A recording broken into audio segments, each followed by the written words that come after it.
This year I'm attempting to read 100 books in the year, and I've never done that before. It would be the most books I've read in an entire year. I think my highest is about 50, 55 is the most I've ever read in a year. So that being said, I wanted to do wrap-ups and TBR videos for each month. I don't use Goodreads anymore, and I don't like using the apps. I don't like reading apps. I just like to, write it in my journal and leave it at that. So I do want to share all of the books that I'm reading because I find it very interesting. I get a lot of my book recs from YouTube videos, so I figured I can throw things in here. If you see something you might like, go pick it up at your library. So I read 8 books this month, and I'm gonna go through each one of them, kind of give you a little bit of a rundown of what they're all about, if I liked them or not, and yeah. Starting off with a big one, we have Moby Dick. Honestly, you guys, did I cry? Yes, I did cry. Because one, I cried when I finished it because I was so excited to be finished with it. I also cried because I do not like the depictions of the whales being killed and hunted. And it just like really upset me because they're whales and they're innocent creatures. And I just felt really sad about it. I can read horror all day, every day, and I can read about the most gruesome horror novels, but this book just kind of got me. I don't know what it was specifically about the whales. But yes, I read this. I read this purely for bragging rights, so I could say that I've read it.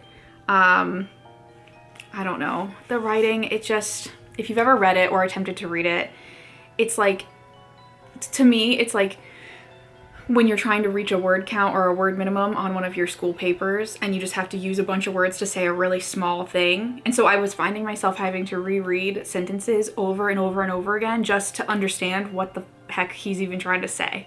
So that was my main gripe with this, but that does come along with a lot of classic novels, so I can't even really be mad about that. But I would say this fell just like straight in the middle for me. I'm glad that I read it. I'm glad to say that I have read it. I will keep it in my library because I think it's important to have. And maybe one day I'll revisit it and try and read it later in my life and see if I resonate with it differently later down the line. Next we have American Psycho, and I have never read this or watched it, so this was a first for me. Same thing, fell kind of in the middle for me. I will keep it because I think it's an iconic book to have as a part of my library. It kind of just fell in middle ground for me. I think because I kind of already knew the premise of the story before I went in. I kind of already knew, like, okay, obviously Bateman's like the worst. And yeah, I don't know. I feel like I don't really need to say much about this one. It was just kind of okay. And you'll see a theme here. I don't think I like reading male-centric stories. So I was just kind of like, bleh, with this one.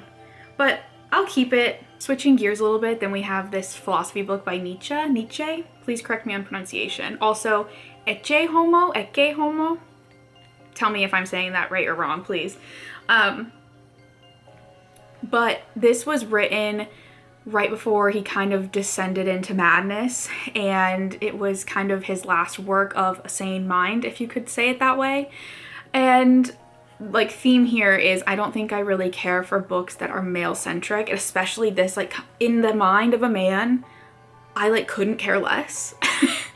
And although I do want to point out, there are really funny annotations in this book because I bought it secondhand. This is scattered throughout the whole book. I don't know if you'll be able to see it, but these tiny, tiny little, get my face out of it, these tiny little annotations that just say gay or so gay. And when I tell you that is like, I couldn't even explain to you how much I was like, this person was in my mind. And I was really,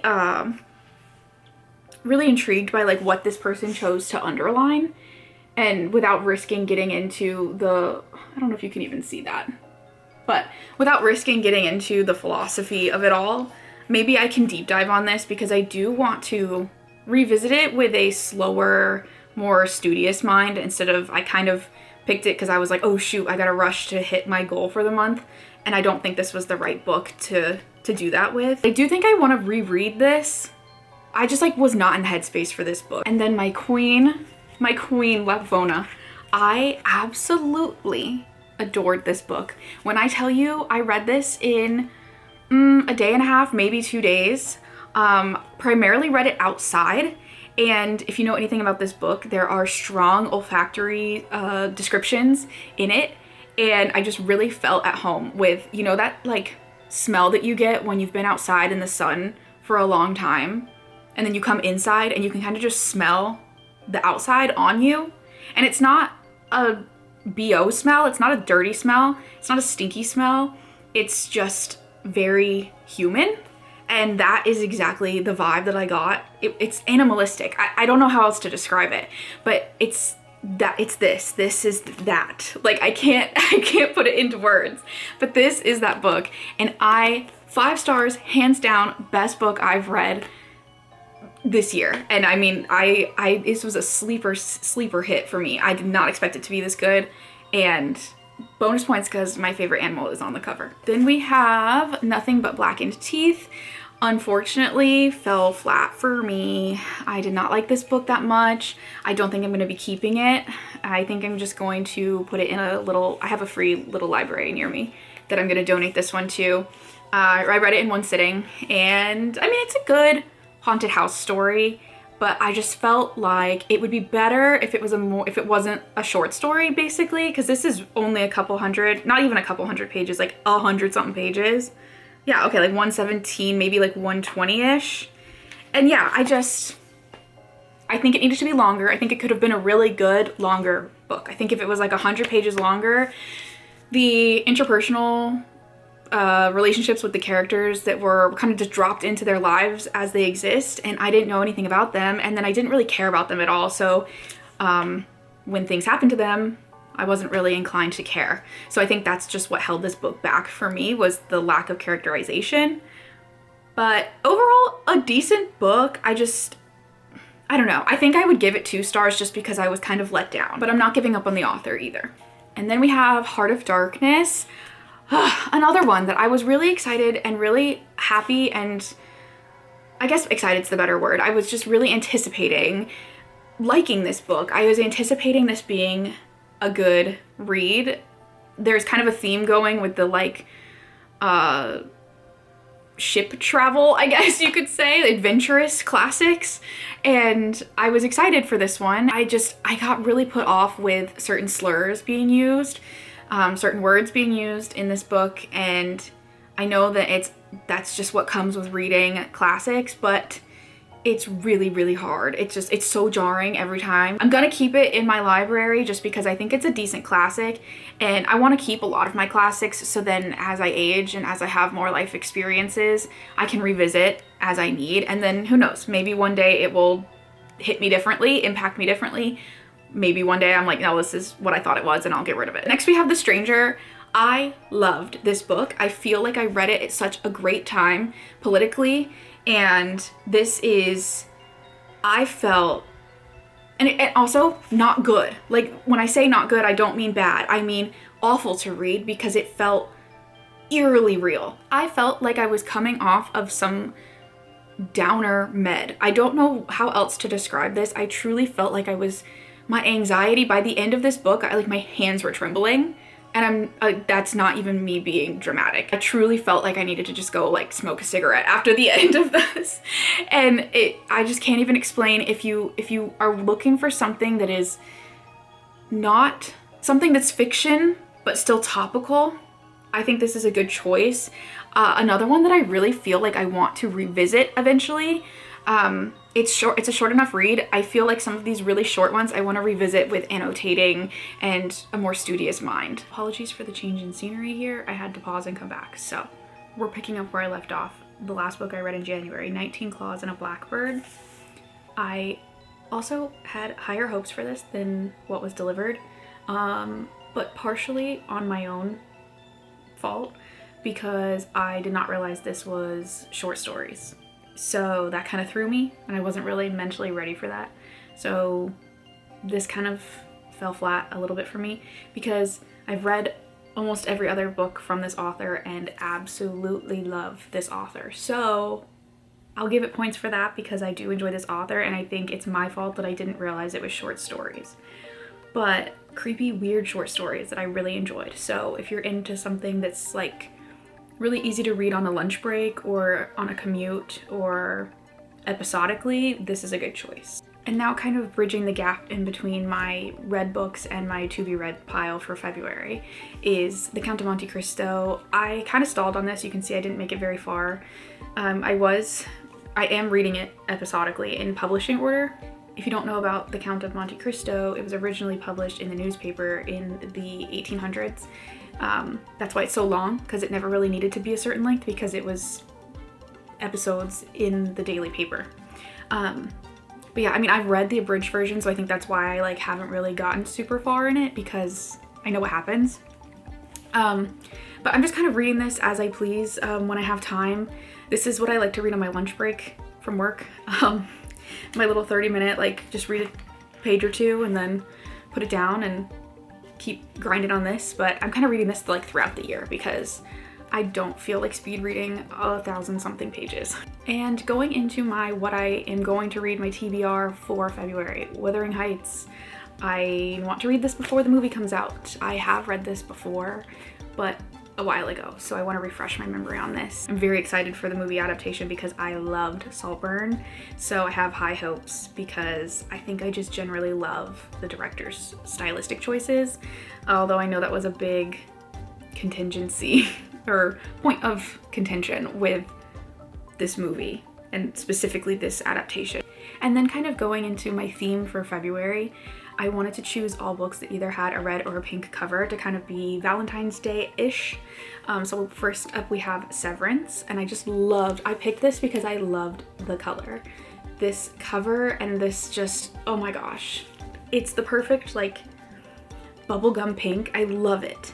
But yeah, Severance. I've heard really good things about this. I have kind of a theme going here with two of these books.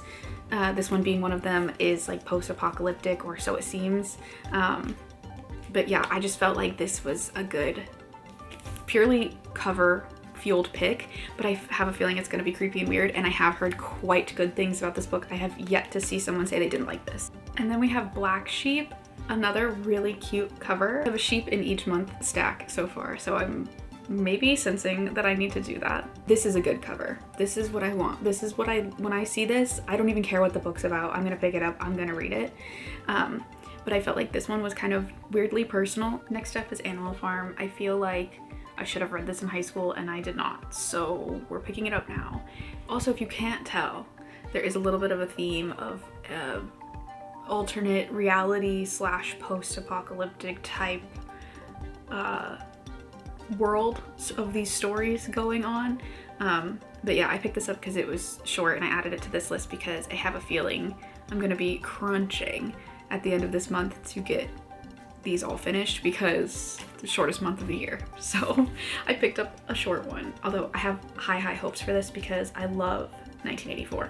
And then we have Bunny. This is one of my favorite books of all time. This was one of the books that got me into reading like the weird girl lit kind of genre.